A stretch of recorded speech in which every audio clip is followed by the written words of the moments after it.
Hello and welcome to the channel. ನಾನು Rashmith. Basics of stock market ಕೋರ್ಸ್ನ ಈ ವಿಡಿಯೋದಲ್ಲಿ ಇನ್ನೊಂದಿಷ್ಟು ಕಾರ್ಪೊರೇಟ್ ಆ್ಯಕ್ಷನ್ಸ್ ಬಗ್ಗೆ ತಿಳ್ಕೊಳ್ಳೋಣ.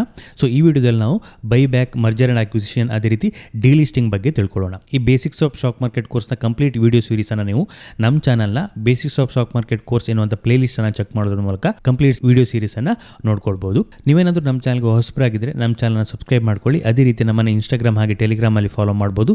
ಈ ಎಲ್ಲ ಮಾಹಿತಿ ನಿಮಗೆ ಡಿಸ್ಕ್ರಿಪ್ಷನಲ್ಲಿ ಸಿಗುತ್ತೆ. ಸೊ ಮೊದಲನೇದಾಗಿ ಬೈ ಬ್ಯಾಕ್ ಅಂದರೆ ಏನು ಅನ್ನೋದನ್ನು ತಿಳ್ಕೊಳ್ಳೋಣ. ಸೊ ಹೆಸರೇ ಹೇಳುತ್ತೆ ನಿಮಗೆ buy back. So buy back ಮಾಡಬೇಕಾದ್ರೆ ಮೊದಲು ಸೇಲ್ ಮಾಡಿರಬೇಕಾಗತ್ತೆ. ಸೊ ಪುನಃ ಅದನ್ನು ವಾಪಸ್ ಬೈ ಮಾಡೋದನ್ನು ನಾವು ಬೈ ಬ್ಯಾಕ್ ಅಂತ ಕರಿತೀವಿ. ಸೊ ಸ್ಟಾಕ್ ಮಾರ್ಕೆಟಲ್ಲಿ ಯಾವುದೋ ಒಂದು ಕಂಪ್ನಿ IPO ಮುಖಾಂತರ ತನ್ನ ಶೇರನ್ನು ಜನರಿಗೆ ಸೇಲ್ ಮಾಡಿರುತ್ತೆ. ಸೊ ಪುನಃ ಜನರಿಂದ ಆ ಶೇರನ್ನು ವಾಪಸ್ ಪಡ್ಕೊಳ್ಳೋ ಪ್ರಕ್ರಿಯೆಯನ್ನು ನಾವು ಬೈ ಬ್ಯಾಕ್ ಅಂತ ಕರಿತೀವಿ. ಸೊ ತಾನು ಸೇಲ್ ಮಾಡಿದಂಥ ಶೇರನ್ನು ಜನರಿಂದ ವಾಪಸ್ ತಾನೇ ಪರ್ಚೇಸ್ ಮಾಡುವಂಥ ಪ್ರಕ್ರಿಯೆಯನ್ನು ನಾವಿಲ್ಲಿ ಬೈ ಬ್ಯಾಕ್ ಅಂತ ಕರಿತೀವಿ. ಈ ಬೈ ಬ್ಯಾಕನ್ನು ಯಾಕೆ ಮಾಡ್ಬೋದು ಅಂತ ಕೇಳಿದರೆ, ಮೇ ಬಿ ಕಂಪ್ನಿಯಲ್ಲಿ ಒಂದಷ್ಟು ಕ್ಯಾಶ್ ಇದ್ದಿರ್ಬೋದು, ಕಂಪ್ನಿ ಒಂದಷ್ಟು ಶೇರ್ಸನ್ನು ವಾಪಸ್ ಪರ್ಚೇಸ್ ಮಾಡಿಕೊಂಡು ತನ್ನ ಶೇರ್ ಕ್ಯಾಪಿಟಲನ್ನು ಕಡಿಮೆ ಮಾಡ್ಕೊಳ್ಬೋದು. ಹಾಗೆ ಇದರಿಂದ ಒಟ್ಟು ಶೇರಿನ ಸಂಖ್ಯೆಯಲ್ಲಿ ಕಡಿಮೆ ಆಗುತ್ತೆ, ಹಾಗೆ EPS ಅಲ್ಲಿ ಇನ್ಕ್ರೀಸ್ ಆಗುತ್ತೆ. ಸೊ ನಾರ್ಮಲಿ ಚೆನ್ನಾಗಿ ಪರ್ಫಾರ್ಮ್ ಮಾಡ್ತಿರುವ ಕಂಪ್ನಿಗಳು ಈ ಬೈಬ್ಯಾಕ್ ಪ್ರಕ್ರಿಯೆಯನ್ನು ಮಾಡುತ್ತೆ. ಸೊ ಯಾವುದೋ ಒಂದು ಕಂಪ್ನಿ ತನ್ನ ಶೇರನ್ನು ಬೈಬ್ಯಾಕ್ ಮಾಡ್ತಾ ಇದೆ ಅಂತ ಹೇಳಿದ್ರೆ ಒಂದು ಪಾಸಿಟಿವ್ ಬೆಳವಣಿಗೆ ಕೂಡ ಅಂತ ನಾವು ಇದನ್ನು ಹೇಳ್ಬೋದು. ಸೊ ಈ ಬೈಬ್ಯಾಕಲ್ಲಿ ಎರಡು ರೀತಿಯ ಬೈಬ್ಯಾಕ್ ಇರುತ್ತೆ. ಸೊ ಒಂದು ಓಪನ್ ಮಾರ್ಕೆಟ್ ಬೈಬ್ಯಾಕ್, ಅದೇ ರೀತಿ ಇನ್ನೊಂದು ಟೆಂಡರ್ ಮೆಥಡ್ ಅಂತ. ಸೊ ಓಪನ್ ಮಾರ್ಕೆಟ್ ಬೈಬ್ಯಾಕಲ್ಲಿ ಏನಾಗುತ್ತೆ, ಕಂಪನಿ ನಾವು ಒಂದಷ್ಟು ಶೇರನ್ನು ಬೈಬ್ಯಾಕ್ ಮಾಡ್ತೀವಿ ಅಂತ ಅನೌನ್ಸ್ ಮಾಡ್ತಾರೆ. ಸೊ ಅನೌನ್ಸ್ ಮಾಡಿ ಅದಕ್ಕೊಂದು ಟೈಮ್ ಲಿಮಿಟನ್ನು ಫಿಕ್ಸ್ ಮಾಡ್ತಾರೆ. ಈ ಟೈಮಿಂದ ಈ ಟೈಮ್ವರೆಗೂ ನಾವು ಒಂದಷ್ಟು ಶೇರನ್ನು ಬೈಬ್ಯಾಕ್ ಮಾಡ್ತೀವಿ ಅಂತ. ಹಾಗೆ ಯಾವ ರೀತಿ ಬೈಬ್ಯಾಕ್ ಮಾಡುತ್ತೆ ಅಂತ ಹೇಳಿದರೆ, ಓಪನ್ ಮಾರ್ಕೆಟಲ್ಲಿ ಹೇಗೆ ಕೇಳಿದರೆ, ನೀವು ಸಾಮಾನ್ಯವಾಗಿ ಹೇಗೆ ಸ್ಟಾಕ್ ಮಾರ್ಕೆಟಿಂದ ಶೇರನ್ನು ಪರ್ಚೇಸ್ ಮಾಡ್ತೀರಿ, ಅದೇ ರೀತಿ ಕಂಪ್ನಿ ಕೂಡ ಸ್ಟಾಕ್ ಮಾರ್ಕೆಟಿಂದ ಶೇರ್ಸನ್ನು ಪರ್ಚೇಸ್ ಮಾಡ್ತಾರೆ. ಟೈಮ್ ಟು ಟೈಮ್ ಒಂದಷ್ಟು ಶೇರ್ಸನ್ನು ಪರ್ಚೇಸ್ ಮಾಡ್ತಾರೆ. ಸೊ ಈ ರೀತಿ ಪರ್ಚೇಸ್ ಆಗುವಂಥದ್ದು ನಾರ್ಮಲಿ ಗೊತ್ತಾಗೋದಿಲ್ಲ ಕಂಪ್ನಿ ಪರ್ಚೇಸ್ ಮಾಡ್ತಾ ಇದೆ ಅಂತ. ಬೈಬ್ಯಾಕ್ನ ಅನೌನ್ಸ್ಮೆಂಟನ್ನು ಮಾಡಿರ್ತಾರೆ. ಸೊ ನಾವು ಈ ಟೈಮ್ ಪೀರಿಯಡಲ್ಲಿ ಒಂದಷ್ಟು ಬೈಬ್ಯಾಕನ್ನು ಮಾಡ್ತೀವಿ, ಈ ಪ್ರೈಸ್ನ ರೇಂಜ್ ಒಳಗೆ ನಾವು ಒಂದಷ್ಟು ಶೇರ್ಸನ್ನು ಬೈಬ್ಯಾಕನ್ನು ಮಾಡ್ತೀವಿ ಅಂತ. ಸೊ ಎಷ್ಟು ಶೇರ್ಸನ್ನು ಬೈಬ್ಯಾಕ್ ಮಾಡ್ತಾರೆ ಅದೆಲ್ಲವನ್ನು ಅನೌನ್ಸ್ ಮಾಡಿರ್ತಾರೆ.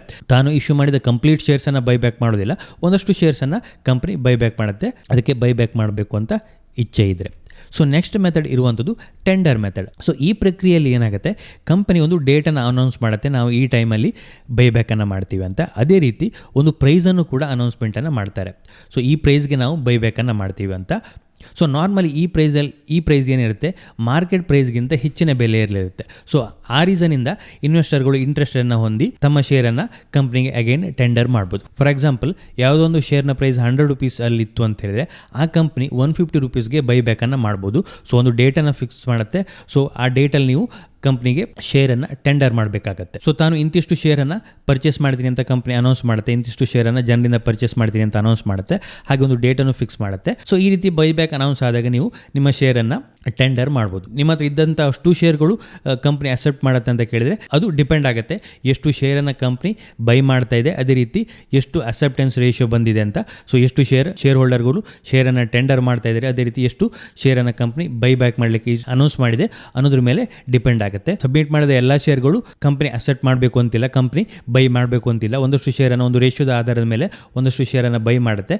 ಸೊ ಉಳಿದ ಶೇರ್ಗಳನ್ನು ಹಾಗೆ ನಿಮಗೆ ವಾಪಸ್ಸು ಕೊಡುತ್ತೆ. ಸೊ ಕಂಪ್ನಿ ಬೈ ಮಾಡಿದ ಶೇರ್ಗಳಿಗೆ ಅಮೌಂಟ್ ಅನ್ನೋದು ನಿಮಗೆ ಕೊಡುತ್ತೆ. ಈ ಬೈಬ್ಯಾಕ್ಗೆ ನೀವು ಎಲಿಜಿಬಲ್ ಆಗಬೇಕು ಅಂತ ಹೇಳಿದ್ರೆ ರೆಕಾರ್ಡ್ ಡೇಟ್ ದಿನ ನೀವು ಶೇರ್ಸನ್ನು ಹೊಂದಿರಬೇಕಾಗಿದೆ. ಕಂಪ್ನಿ ಬೈಬ್ಯಾಕನ್ನು ಅನೌನ್ಸ್ ಮಾಡುವಾಗ ರೆಕಾರ್ಡ್ ಡೇಟನ್ನು ಅನೌನ್ಸ್ ಮಾಡುತ್ತೆ. ಸೊ ಈ ದಿನ ನಿಮ್ಮ ಕಂಪ್ನಿಯ ಶೇರ್ ಇತ್ತು ಅಂತ ಹೇಳಿದ್ರೆ ನೀವು ಬೈಬ್ಯಾಕ್ಗೆ ಶೇರನ್ನು ಸಬ್ಮಿಟ್ ಮಾಡ್ಬೋದು. ಸೊ ಎಲ್ಲಿ ಈ ಬೈಬ್ಯಾಕ್ಗೆ ನೀವು ಶೇರನ್ನು ಸಬ್ಮಿಟ್ ಮಾಡ್ಬೋದು ಅಂತ ಕೇಳಿದ್ರೆ, ಸೊ ನೀವು ನಿಮ್ಮ ಟ್ರೇಡಿಂಗ್ ಅಕೌಂಟ್ ಮುಖಾಂತರ ಸಬ್ಮಿಟ್ ಮಾಡ್ಬೋದು. ಫಾರ್ ಎಕ್ಸಾಂಪಲ್, ನಿಮ್ಮ ಹತ್ರ ಝೀರೋದಲ್ಲಿ ಟ್ರೇಡಿಂಗ್ ಅಕೌಂಟ್ ಇತ್ತು ಅಂತ ಹೇಳಿದ್ರೆ ಝೀರೋದ ಕನ್ಸೋಲಲ್ಲಿ ಕಾರ್ಪೊರೇಟ್ ಆಕ್ಷನ್ಸ್ ಅಂತ ಒಂದು ಆಪ್ಷನ್ ಇದೆ. ಸೊ ಅಲ್ಲಿ ನೀವು ಹೋಗಿ ನಿಮ್ಮ ಶೇರ್ಸನ್ನು ಟೆಂಡರ್ ಮಾಡ್ಬೋದು. ನಿಮ್ಮ ಶೇರ್ಸ್ ಅಕ್ಸೆಪ್ಟ್ ಆದಾಗ ಕಂಪ್ನಿ ಹೇಳಿದ ಪ್ರೈಸ್ ಅನ್ನು ಕೊಡುತ್ತೆ, ನಿಮ್ಮಿಂದ ಶೇರನ್ನು ಪರ್ಚೇಸ್ ಮಾಡುತ್ತೆ. ಸೊ ನೆಕ್ಸ್ಟ್ ಇರುವಂಥ ಕಾನ್ಸೆಪ್ಟ್ ಮರ್ಜರ್ ಆ್ಯಂಡ್ ಅಕ್ವಿಸಿಷನ್ ಅಂತ. ಸೊ ಮರ್ಜರ್ ಆ್ಯಂಡ್ ಅಕ್ವಿಸಿಷನ್ ಒಂದು ಕಾಮನ್ ಆಗಿ ಕಂಪ್ನಿಗಳ ರೀಸ್ಟ್ರಕ್ಚರನ್ನು ಮಾಡಲಿಕ್ಕೆ ಯೂಸ್ ಮಾಡುವಂಥ ಸ್ಟ್ರಾಟಜೀಸ್ ಅಂತ ಹೇಳ್ಬೋದು. ಸೊ ಮರ್ಜರ್ ಅಂತ ಹೇಳಿದರೆ ಎರಡು ಅಥವಾ ಎರಡಕ್ಕಿಂತ ಹೆಚ್ಚು ಕಂಪ್ನಿಗಳು ಒಟ್ಟಾಗಿ ಒಂದು ಕಂಪ್ನಿ ಆಗೋದನ್ನು ನಾವಿಲ್ಲಿ ಮರ್ಜರ್ ಅಂತ ಕರಿತೀವಿ. ಎರಡು ಸೇಮ್ ಕ್ಯಾಟಗರಿ ಬಿಸ್ನೆಸ್ ಅನ್ನು ಮಾಡ್ತಾ ಇರುವಂಥ ಕಂಪ್ನಿ ಆಗಿರ್ಬೋದು, ಅಥವಾ ಬೇರೆ ಬೇರೆ ಸೆಗ್ಮೆಂಟಲ್ಲಿ ಕೆಲಸ ಮಾಡ್ತಾ ಇರುವಂಥ ಕಂಪ್ನಿಗಳಾಗಿರ್ಬೋದು. ಸೊ ಇವು ಎರಡು ಒಟ್ಟಾಗಿ ಒಂದು ಕಂಪ್ನಿ ಆಗಿ ಆಗೋದನ್ನು ನಾವು ಮರ್ಜರ್ ಅಂತ ಕರಿತೀವಿ. ಫಾರ್ ಎಕ್ಸಾಂಪಲ್, ನೀವು ವೊಡಾಫೋನ್ ಐಡಿಯಾ ಕೇಳಿರ್ಬೋದು. ಐಡಿಯಾ ಒಂದು ಸಪ್ರೇಟ್ ಕಂಪನಿ ಆಗಿತ್ತು, ಅದೇ ರೀತಿ ವೊಡಾಫೋನ್ ಒಂದು ಸಪ್ರೇಟ್ ಕಂಪನಿ ಆಗಿತ್ತು. ಸೊ ಇವೆರಡು ಮರ್ಜ್ ಆಗಿ ಈಗ ವೊಡಾಫೋನ್ ಐಡಿಯಾ ಅಂತ ಒಂದು ಕಂಪನಿ ಆಗಿದೆ. ಅದೇ ರೀತಿ ರೀಸೆಂಟ್ ಆಗಿ ನಾನು ಈ ವಿಡಿಯೋ ಮಾಡ್ತಾ ಇರುವಂಥ ಸಂದರ್ಭದಲ್ಲಿ ಅನೌನ್ಸ್ ಆದಂಥ ಮರ್ಜರ್ HDFC ಬ್ಯಾಂಕ್ ಮತ್ತು HDFC ಏನಾಗುತ್ತೆ, HDFC ಯ ಬಿಸ್ನೆಸ್ ಏನಾಗುತ್ತೆ, HDFC ಬ್ಯಾಂಕ್ನ ಜೊತೆ ಮರ್ಜ್ ಆಗುತ್ತೆ. ಸೊ ಅದು ಒಂದು ಎಂಟಿಟಿ ಆಗುತ್ತೆ, HDFC ಬ್ಯಾಂಕ್ ಅಂತ ಒಂದು ಎಂಟಿಟಿ ಆಗುತ್ತೆ. ಹೀಗೆ 2 ಅಥವಾ 2ಕ್ಕಿಂತ ಹೆಚ್ಚು ಬಿಸ್ನೆಸ್ ಫರ್ಮ್ಗಳು ಒಂದಾಗೋದನ್ನು ನಾವಿಲ್ಲಿ ಮರ್ಜರ್ ಅಂತ ಕರಿತೀವಿ. ಸೊ ಈ ರೀತಿ ಮರ್ಜರ್ ಆದಾಗ ಫಾರ್ ಎಕ್ಸಾಂಪಲ್ ಇಲ್ಲಿ HDFC ಬ್ಯಾಂಕ್ ಹಾಗೆ HDFC ಕೇಸನ್ನು ತಗೊಳ್ಳೋದಾದರೆ, ಸೊ HDFC ಯ ಬಿಸ್ನೆಸ್ HDFC ಬ್ಯಾಂಕ್ ಜೊತೆ ಮರ್ಜ್ ಆಗುತ್ತೆ. ಸೊ HDFC ಯ ಶೇರ್ ಹೋಲ್ಡರ್ಗೆ HDFC ಯ ಬ್ಯಾಂಕ್ನ ಶೇರ್ಗಳು ಸಿಗುತ್ತೆ. ಯಾವ ರೀತಿ ಈ ಮರ್ಜರ್ನ ಡೀಲ್ ಇದೆ ಅನ್ನೋದ್ರ ಪ್ರಕಾರ ಡಿಸೈಡ್ ಆಗುತ್ತೆ. ಎಷ್ಟು ಶೇರ್ ಹೋಗಬೇಕು ಇದೆಲ್ಲವೂ ಮರ್ಜರ್ನ ಅಗ್ರಿಮೆಂಟ್ ಪ್ರಕಾರ ಡಿಸೈಡ್ ಆಗುತ್ತೆ. ಸೊ 2 ಅಥವಾ 2ಕ್ಕಿಂತ ಹೆಚ್ಚು ಕಂಪನಿಗಳು ಒಂದು ಆಗೋದನ್ನು ನಾವಿಲ್ಲಿ ಮರ್ಜರ್ ಅಂತ ಕರಿತೀವಿ. ಸೊ ನೆಕ್ಸ್ಟ್ ಇರುವಂಥದ್ದು ಅಕ್ವಿಸಿಷನ್. ಸೊ ಅಕ್ವಿಸಿಷನ್ ಅಂತ ಹೇಳಿದ್ರೆ ಯಾವುದೊಂದು ಕಂಪ್ನಿ ಇನ್ನೊಂದು ಕಂಪ್ನಿಯನ್ನು ಬೈ ಮಾಡೋದನ್ನು ನಾವು ಅಕ್ವಿಸಿಷನ್ ಅಂತ ಹೇಳ್ತೀವಿ. ಸೊ ಯಾವುದೊಂದು ದೊಡ್ಡ ಕಂಪ್ನಿ ಅದಕ್ಕಿಂತ ಸಣ್ಣ ಕಂಪ್ನಿಯನ್ನು ಬೈ ಮಾಡೋದಿರ್ಬೋದು, ಸೇಮ್ ಸೆಗ್ಮೆಂಟಲ್ಲಿ ಕೆಲಸ ಮಾಡುವಂಥ ಕಂಪ್ನಿಯನ್ನು ಬೈ ಮಾಡೋದಿರ್ಬೋದು, ಅಥವಾ ಬೇರೆ ಪ್ರಾಡಕ್ಟನ್ನು ಮಾಡ್ತಾ ಇರುವಂಥ ಕಂಪ್ನಿಯನ್ನು ಬೈ ಮಾಡೋದಿರ್ಬೋದು. ಸೊ ಇದನ್ನು ಅಕ್ವಿಸಿಷನ್ ಅಂತ ಹೇಳ್ತೀವಿ. ಅಕ್ವಿಸಿಷನ್ ಆದಾಗ ಅಕ್ವಿಸಿಷನ್ ಮಾಡಿದ ಕಂಪ್ನಿ ಹೆಸರಲ್ಲಿ ಅದು ಟ್ರೇಡ್ ಮಾಡಬೇಕು ಅಂತಿಲ್ಲ, ಆ ಸಪ್ರೇಟ್ ಎಂಟಿಟಿ ನೇಮಲ್ಲೇ ಟ್ರೇಡ್ ಆಗ್ಬೋದು, ಬಟ್ ಅದರ ಓನರ್ಶಿಪ್ ಟ್ರಾನ್ಸ್ಫರ್ ಆಗುತ್ತೆ. ಅಕ್ವಿಸಿಷನಲ್ಲಿ ಓನರ್ಶಿಪ್ ಟ್ರಾನ್ಸ್ಫರ್ ಆಗುತ್ತೆ, ಮರ್ಜರಲ್ಲಿ 2 ಕಂಪ್ನಿ ಒಟ್ಟಾಗುತ್ತೆ. ಫಾರ್ ಎಕ್ಸಾಂಪಲ್ ನಾವು ಟಾಟಾ ಮೋಟಾರ್ಸ್ ಜಾಗ್ವಾರ್ ಲ್ಯಾಂಡ್ ರೋವರ್ನ ಅಕ್ವೈರ್ ಮಾಡುತ್ತೆ. ಜಾಗ್ವಾರ್ ಲ್ಯಾಂಡ್ ರೋವರ್ ನೇಮಲ್ಲೇ ಕಾರ್ ಸೇಲ್ ಆಗ್ತಾ ಇದೆ, ಬಟ್ ಅದರ ಓನರ್ಶಿಪ್ ಅನ್ನು ಹೊಂದಿರುವಂಥದ್ದು ಟಾಟಾ ಮೋಟಾರ್ ಆಗುತ್ತೆ. ಸೊ ಯಾವುದೋ ಒಂದು ಕಂಪ್ನಿಯನ್ನು ಇನ್ನೊಂದು ಕಂಪ್ನಿ ಅಕ್ವೈರ್ ಮಾಡೋದನ್ನು ನಾವಿಲ್ಲಿ ಅಕ್ವಿಸಿಷನ್ ಅಂತ ಕರಿತೀವಿ. ಸೊ ನೆಕ್ಸ್ಟ್ ಇರುವಂಥ ಇನ್ನೊಂದು ಇಂಪಾರ್ಟೆಂಟ್ ಕಾನ್ಸೆಪ್ಟ್ ಡಿಲಿಸ್ಟಿಂಗ್ ಅಂತ. ಸೊ ಇದೊಂದು ಲಿಸ್ಟಿಂಗ್ನ ಅಪೋಸಿಟ್ ಪ್ರೋಸೆಸ್ ಅಂತ ಕರಿಬೋದು. ಸೊ ಯಾವುದೋ ಒಂದು ಕಂಪ್ನಿ ತನ್ನ ಶೇರನ್ನು ಜನರಿಗೆ ಸೇಲ್ ಮಾಡಬೇಕು ಅಂತ ಹೇಳಿ ಲಿಸ್ಟ್ ಆಗುತ್ತೆ ಸ್ಟಾಕ್ ಮಾರ್ಕೆಟಲ್ಲಿ. ಅದೇ ರೀತಿ ಸ್ಟಾಕ್ ಮಾರ್ಕೆಟಿಂದ ಹೊರಗೆ ಬಂದದ್ದು ಪ್ರೈವೇಟ್ ಕಂಪ್ನಿ ಆಗೋದನ್ನು ನಾವಿಲ್ಲಿ ಡಿಲಿಸ್ಟಿಂಗ್ ಅಂತ ಕರಿತೀವಿ. ಸೊ ಡಿಲಿಸ್ಟಿಂಗಲ್ಲಿ ಏನಾಗುತ್ತೆ, ಆ ಕಂಪ್ನಿ ಸ್ಟಾಕ್ ಎಕ್ಸ್ಚೇಂಜರಿಂದ ಹೊರಗೆ ಬರುತ್ತೆ. ಅಲ್ಲಿ ಸ್ಟಾಕ್ ಎಕ್ಸ್ಚೇಂಜಲ್ಲಿ ಆ ಕಂಪ್ನಿ ಶೇರ್ಗಳು ಟ್ರೇಡ್ ಆಗೋದಿಲ್ಲ. ಸೊ ಜನಸಾಮಾನ್ಯರಿಗೆ ಸ್ಟಾಕ್ ಎಕ್ಸ್ಚೇಂಜಿಂದ ಆ ಕಂಪ್ನಿ ಶೇರನ್ನು ಪರ್ಚೇಸ್ ಆರ್ ಸೇಲ್ ಮಾಡಲಿಕ್ಕೆ ಆಗೋದಿಲ್ಲ. ಸೊ ಕಂಪ್ನಿ ಡಿಲಿಸ್ಟ್ ಆದಾಗ ಆ ಕಂಪ್ನಿ ಶೇರನ್ನು stock exchange through buy or sell ಮಾಡಲಿಕ್ಕೆ ಆಗೋದಿಲ್ಲ. ಸೊ ಈ ಡಿಲಿಸ್ಟಿಂಗಲ್ಲಿ 2 ರೀತಿಯ ಡಿಲಿಸ್ಟಿಂಗ್ ಇದೆ. ಒಂದು ವಾಲಂಟ್ರಿ ಡಿಲಿಸ್ಟಿಂಗ್, ಅದೇ ರೀತಿ ಇನ್ವಾಲಂಟ್ರಿ ಡಿಲಿಸ್ಟಿಂಗ್ ಅಂತ. ಸೊ ಏನಪ್ಪ ಈ ವಾಲಂಟ್ರಿ ಡಿಲಿಸ್ಟಿಂಗ್ ಅಂತ ಕೇಳೋದಾದ್ರೆ, ವಾಲಂಟ್ರಿ ಡಿಲಿಸ್ಟಿಂಗ್ ಅಲ್ಲಿ ಏನಾಗುತ್ತೆ, ಕಂಪನಿ ಇಚ್ಛೆ ಪಟ್ಟು ಸ್ಟಾಕ್ ಎಕ್ಸ್ಚೇಂಜ್ ಇಂದ ಡಿಲಿಸ್ಟ್ ಆಗುತ್ತೆ. ಮೇ ಬಿ ಪ್ರಮೋಟರ್ ಕಂಪ್ನಿನ ಪ್ರೈವೇಟ್ ಕಂಪ್ನಿ ಮಾಡ್ಬೋದು, ಪಬ್ಲಿಕ್ ಕಂಪ್ನಿಯಾಗಿ ಇರಲಿಕ್ಕೆ ಇಷ್ಟ ಇಲ್ಲದೆ ಇರ್ಬೋದು. ಹೀಗೆ ಬೇರೆ ಬೇರೆ ರೀಸನಿಂದ ಕಂಪ್ನಿ ಸ್ಟಾಕ್ ಎಕ್ಸ್ಚೇಂಜಿಂದ ಲಿಸ್ಟ್ ಆಗುತ್ತೆ. ಮೇ ಬಿ ಆ ಕಂಪ್ನಿಯನ್ನು ಬೇರೆ ಯಾರೋ ಅಕ್ವೈರ್ ಮಾಡ್ತಾ ಇರ್ಬೋದು, ಇನ್ನೊಂದು ಕಂಪ್ನಿ ಜೊತೆ ಮರ್ಜರ್ ಆಗಲಿಕ್ಕೆ ಅದು ಇಷ್ಟಪಡ್ತಾ ಇರ್ಬೋದು. ಈ ರೀಸನಿಂದ ಮೇ ಬಿ ಕಂಪ್ನಿ ಡಿಲಿಸ್ಟ್ ಆಗ್ಬೋದು. ಸೊ ವಾಲಂಟ್ರಿ ಡಿಲಿಸ್ಟಿಂಗ್ ಆಗಲಿಕ್ಕೆ ಒಂದು ಪ್ರೊಸೀಜರ್ ಇರುತ್ತೆ. ಆ ಪ್ರೊಸೀಜರನ್ನು ಕಂಪ್ನಿ ಫಾಲೋ ಮಾಡಬೇಕಾಗತ್ತೆ. ಕಂಪ್ನಿ ತನ್ನ ಬೋರ್ಡ್ನ ಅಪ್ರೂವಲನ್ನು ಪಡ್ಕೊಳ್ಬೇಕಾಗತ್ತೆ. ಅಪ್ರೂವಲನ್ನು ಪಡ್ಕೊಂಡು ಒಂದು ಫ್ಲೋರ್ ಪ್ರೈಸನ್ನು ಡಿಸೈಡ್ ಮಾಡಬೇಕಾಗತ್ತೆ. ಈ ಪ್ರೈಸ್ಗೆ ನೀವು ನಿಮ್ಮ ಶೇರನ್ನು ಸಬ್ಮಿಟ್ ಮಾಡಿ, ಸೊ ನಾವು ಶೇರ್ ಹೋಲ್ಡರಿಂದ ಪರ್ಚೇಸ್ ಮಾಡಿಕೊಂಡು ತಮ್ಮ ಕಂಪ್ನಿಯನ್ನು ಪ್ರೈವೇಟ್ ಮಾಡ್ತೀವಿ ಅಂತ ಹೇಳ್ತಾರೆ. ಡಿಲಿಸ್ಟಿಂಗ್ ಪ್ರೋಸೆಸ್ಗೆ ಶೇರನ್ನು ಸಬ್ಮಿಟ್ ಮಾಡಲಿಕ್ಕೆ ಒಂದು ಟೈಮ್ ಪೀರಿಯಡ್ ಅನ್ನು ಫಿಕ್ಸ್ ಮಾಡ್ತಾರೆ.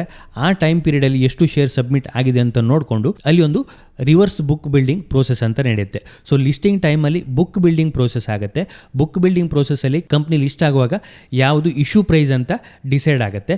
ರಿವರ್ಸ್ ಬುಕ್ ಬಿಲ್ಡಿಂಗ್ ಪ್ರೋಸೆಸ್ಸಲ್ಲಿ ಏನಾಗುತ್ತೆ, ಸೊ ಯಾವ ಪ್ರೈಸ್ಗೆ ಕಂಪ್ನಿ ತನ್ನ ಶೇರನ್ನು ವಾಪಸ್ ಪಡ್ಕೊಳ್ಬೋದು ಅನ್ನೋ ಒಂದು ಪ್ರೈಸ್ ಡಿಸೈಡ್ ಆಗುತ್ತೆ. ಸೊ ಕಂಪ್ನಿ ಡಿಸೈಡ್ ಮಾಡಿದಂಥ ಪ್ರೈಸ್ಗೆ ಎಲ್ಲರೂ ಬಿಡ್ಡನ್ನು ಸಬ್ಮಿಟ್ ಮಾಡಬೇಕು ಅಂತಿಲ್ಲ.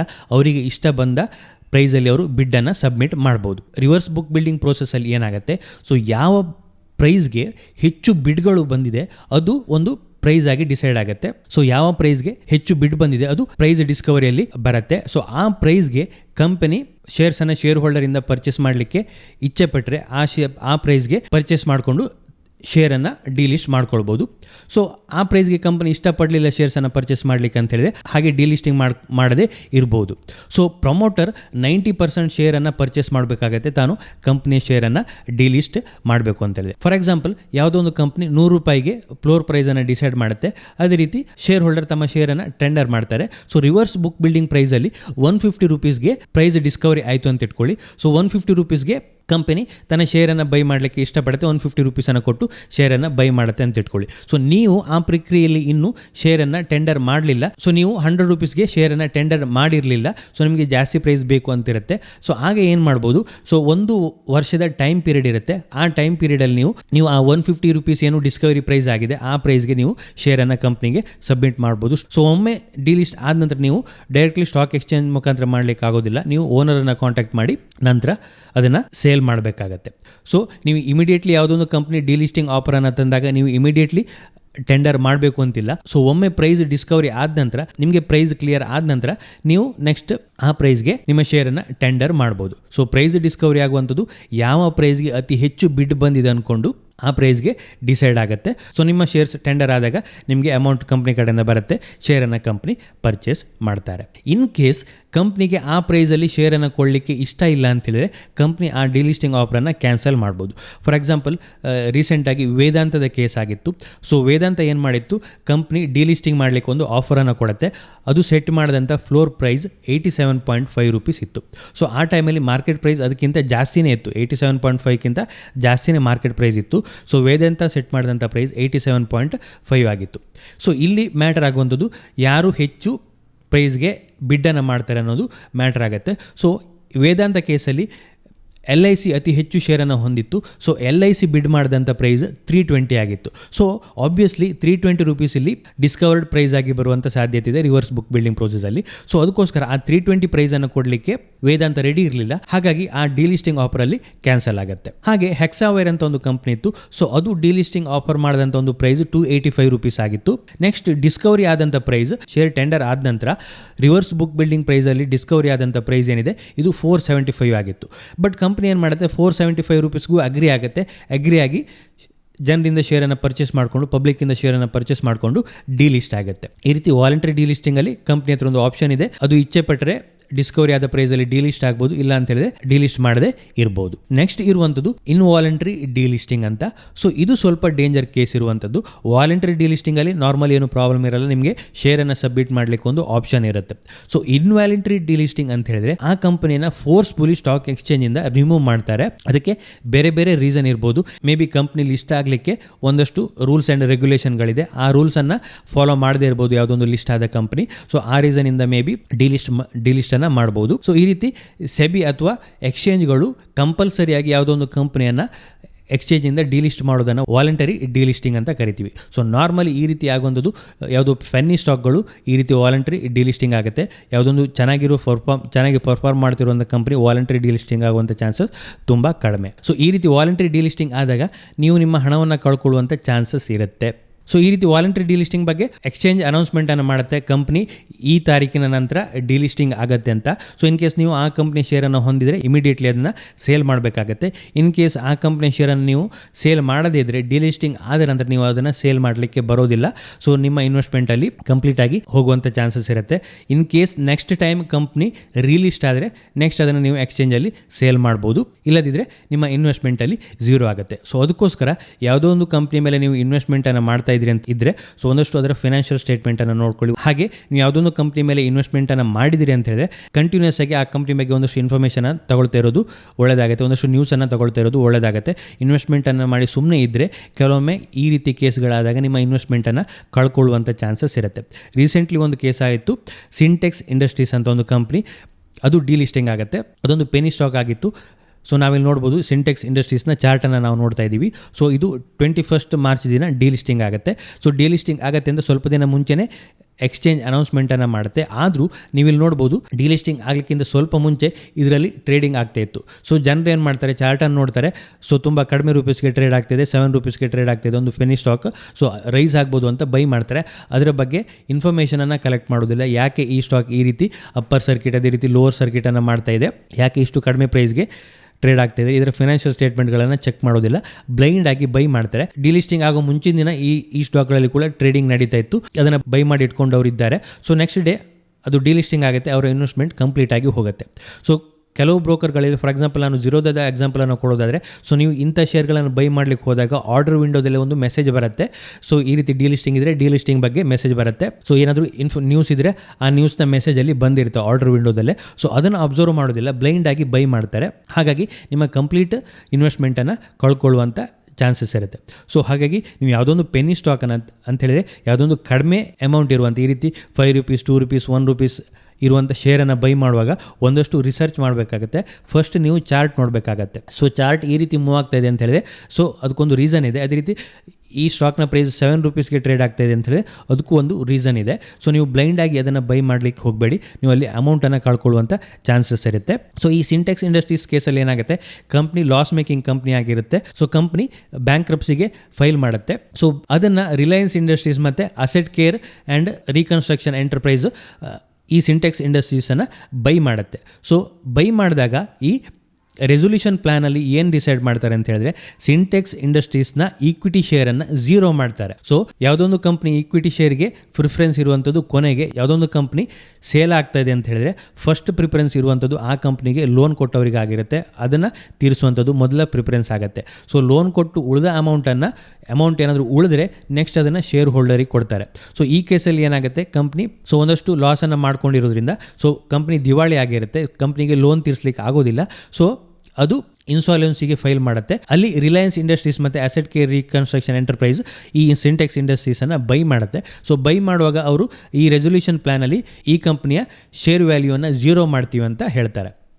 ಸೊ ಈ ಕಂಪ್ನಿ ಶೇರ್ ವ್ಯಾಲ್ಯೂವನ್ನು 0 ಮಾಡ್ತೀವಿ ಅಂತ ಹೇಳಿದ ನಂತರವೂ ಆ ಕಂಪ್ನಿಯ ಶೇರ್ಸಲ್ಲಿ ಟ್ರೇಡ್ ಆಗ್ತಾ ಇತ್ತು. ಸೊ ಹೀಗೆ ಈ ಕಂಪ್ನಿಯ ಶೇರನ್ನು 0 ಮಾಡ್ತೀವಿ ಅಂತ ಹೇಳಿದ ನಂತರ ಈ ಕಂಪ್ನಿ ಡಿಲಿಸ್ಟ್ ಆಗಬೇಕಾಗುತ್ತೆ. ಯಾಕಂತ ಹೇಳಿದ್ರೆ ರೆಸೊಲ್ಯೂಷನ್ ಪ್ರಕಾರ ಈ ಕಂಪ್ನಿಯ ಶೇರ್ ವ್ಯಾಲ್ಯೂ 0 ಆಗುತ್ತೆ. ಸೊ ಆ ರೀಸನಿಂದ ಇದನ್ನು ಡಿಲಿಸ್ಟ್ ಮಾಡ್ತಾರೆ. ಸೊ ಈ ಡಿಲಿಸ್ಟ್ ನ್ಯೂಸ್ ಬಂದ ನಂತರವೂ ಕೂಡ ಅದರಲ್ಲಿ ಟ್ರೇಡಿಂಗ್ ಆಗ್ತಾ ಇತ್ತು. ಸೊ ಅದಕ್ಕೋಸ್ಕರ ಯಾವುದೋ ಒಂದು ಕಂಪ್ನಿ ಮೇಲೆ ನೀವು ಇನ್ವೆಸ್ಟ್ಮೆಂಟ್ ಮಾಡ್ತೀರಿ ಅಂತಂದರೆ ಒಂದಷ್ಟು ಆ ಕಂಪ್ನಿಯ ಬಗ್ಗೆ ನ್ಯೂಸನ್ನು ತಿಳ್ಕೊಳ್ಳೋದು ಇಂಪಾರ್ಟೆಂಟ್ ಆಗುತ್ತೆ. ಜಸ್ಟ್ ಇನ್ವೆಸ್ಟ್ಮೆಂಟನ್ನು ಮಾಡಬೇಕು ಅಂತ ಬ್ಲೈಂಡ್ ಆಗಿ ಇನ್ವೆಸ್ಟ್ಮೆಂಟನ್ನು ಮಾಡೋದಲ್ಲ.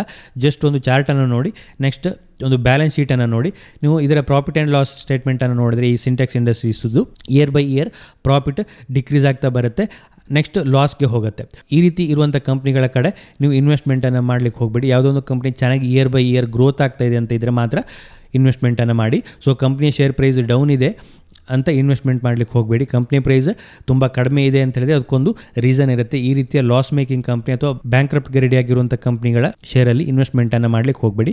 ಅದೇ ರೀತಿ ನೆಕ್ಸ್ಟ್ ನೀವು ಏನನ್ನು ನೋಡ್ಬೋದು ಅಂತ ಕೇಳಿದ್ರೆ ಶೇರ್ ಹೋಲ್ಡಿಂಗ್ ಪ್ಯಾಟರ್ನನ್ನು ನೋಡ್ಬೋದು. ಸೊ ನೀವಿಲ್ಲಿ ನೋಡ್ಬೋದು 2019 ಮಾರ್ಚಿಂದ ಶೇರ್ ಹೋಲ್ಡಿಂಗ್ ಪ್ಯಾಟರ್ನಲ್ಲಿ ಡಿಕ್ರೀಸ್ ಆಗ್ತಾ ಬರ್ತಾ ಇರುವಂಥದ್ದು. ಪ್ರಮೋಟರ್ ಶೇರ್ ಹೋಲ್ಡಿಂಗನ್ನು ನೀವು ನೋಡಿದರೆ ಪ್ರಮೋಟರ್ ಶೇರ್ ಡಿಕ್ರೀಸ್ ಆಗ್ತಾ ಇದೆ, ಅದೇ ರೀತಿ ಪಬ್ಲಿಕ್ ಶೇರ್ ಇನ್ಕ್ರೀಸ್ ಆಗ್ತಾ ಇದೆ. ಇದೊಂದು ಇಂಪಾರ್ಟೆಂಟ್ ಇಂಡಿಕೇಟರ್ ಆಗುತ್ತೆ. ಸೊ ಪ್ರಮೋಟರ್ಗೆ ತನ್ನ ಕಂಪ್ನಿ ಮೇಲೆ ಇಂಟ್ರೆಸ್ಟ್ ಇದೆ, ನಂಬಿಕೆ ಇದೆ ಅಂತ ಹೇಳಿದ್ರೆ ಅವನು ಶೇರನ್ನು ಕಡಿಮೆ ಮಾಡ್ತಾ ಬರಲ್ಲ, ತನ್ನ ಶೇರ್ ಕ್ಯಾಪಿಟಲನ್ನು ಕಡಿಮೆ ಮಾಡ್ತಾ ಬರೋದಿಲ್ಲ. ಸೊ ಯಾವಾಗ ಪ್ರಮೋಟರ್ ಶೇರ್ ಕಡಿಮೆ ಆಗುತ್ತೆ, ಪಬ್ಲಿಕ್ ಶೇರ್ ಇನ್ಕ್ರೀಸ್ ಆಗ್ತಾ ಹೋಗುತ್ತೆ, ಅದು ಒಂದು ಸೈನ್ ಆಗುತ್ತೆ ನಿಮಗೆ ಎಕ್ಸಿಟ್ ಆಗಲಿಕ್ಕೆ. ಸೊ ನೀವು ಇಲ್ಲಿ ನೋಡ್ಬೋದು 29 ಸೆಪ್ಟೆಂಬರಿಂದನೇ ಪ್ರಮೋಟರ್ ಶೇರ್ ಹೋಲ್ಡಿಂಗ್ ಕಡಿಮೆ ಆಗ್ತಾ ಬರುತ್ತೆ, ಪಬ್ಲಿಕ್ ಶೇರ್ ಹೋಲ್ಡಿಂಗ್ ಇನ್ಕ್ರೀಸ್ ಆಗ್ತಾ ಬರುತ್ತೆ. ಅದೇ ರೀತಿ FII DII ಶೇರ್ ಹೋಲ್ಡಿಂಗ್ ಕೂಡ ಇಲ್ಲಿ ಡಿಕ್ರೀಸ್ ಆಗ್ತಾ ಬರುತ್ತೆ. So promoter share holding decrease ಆಗ್ತಾ ಬರುತ್ತೆ, ಅದೇ ರೀತಿ ಪಬ್ಲಿಕ್ ಹೋಲ್ಡಿಂಗ್ ಇನ್ಕ್ರೀಸ್ ಆಗ್ತಾ ಬರುತ್ತೆ. ಸೊ ಇದು ನಿಮಗೆ ಫಸ್ಟ್ ಸೈನ್ ಆಗುತ್ತೆ. ಸೊ ಅದಕ್ಕೋಸ್ಕರ ಯಾವುದೊಂದು ಕಂಪ್ನಿ ಮೇಲೆ ಇನ್ವೆಸ್ಟ್ಮೆಂಟನ್ನು ಮಾಡ್ತೀರಿ ಅಂತ ಹೇಳಿದೆ ಒಂದಷ್ಟು ಬೇಸಿಕ್ ಇನ್ಫಾರ್ಮೇಷನನ್ನು ನೋಡ್ಕೊಳ್ಳಿ, ಅದರ ಚಾರ್ಟನ್ನು ನೋಡ್ಕೊಳ್ಳಿ, ಅದರ ಪ್ರಾಫಿಟ್ ಆ್ಯಂಡ್ ಲಾಸ್ ಸ್ಟೇಟ್ಮೆಂಟನ್ನು ನೋಡ್ಕೊಳ್ಳಿ, ಅದೇ ರೀತಿ ಶೇರ್ ಹೋಲ್ಡಿಂಗ್ ಪ್ಯಾಟರ್ನನ್ನು ನೋಡ್ಕೊಳ್ಳಿ. ನಿಮಗೆ ತುಂಬ ಏನು ಅದ್ರ ಬಗ್ಗೆ ಇನ್ಫಾರ್ಮೇಷನನ್ನು ಕಲೆಕ್ಟ್ ಮಾಡಲಿಕ್ಕೆ ಗೊತ್ತಿಲ್ಲ ಅಂತ ಹೇಳಿದ್ರು ಪರವಾಗಿಲ್ಲ, ಅಟ್ಲೀಸ್ಟ್ ಒಂದು ಡೀಸೆಂಟಾಗಿ ಇಯರ್ ಬೈ ಇಯರ್ ಇನ್ಕ್ರೀಸ್ ಆಗುವಂಥ ಕಂಪ್ನಿಗಳ ಮೇಲೆ ಇನ್ವೆಸ್ಟ್ಮೆಂಟನ್ನು ಮಾಡಿ. ಸೊ ಇದಿಷ್ಟು ಈ ವಿಡಿಯೋದಲ್ಲಿ. ನಿಮಗೆ ಏನಾದರೂ ಈ ವಿಡಿಯೋ ಇಷ್ಟ ಆಗಿದ್ರೆ ಲೈಕ್ ಮಾಡಿ, ನಿಮ್ಮ ಸಜೆಷನ್ಸನ್ನು ಕಮೆಂಟ್ ಮಾಡಿ. ಇನ್ನು ಹೆಚ್ಚಿನ ವಿಡಿಯೋಗಳಿಗಾಗಿ ನಮ್ಮ ಯೂಟ್ಯೂಬ್ ಚಾನಲ್ ಸಬ್ಸ್ಕ್ರೈಬ್ ಮಾಡ್ಕೊಳ್ಳಿ. Thank you.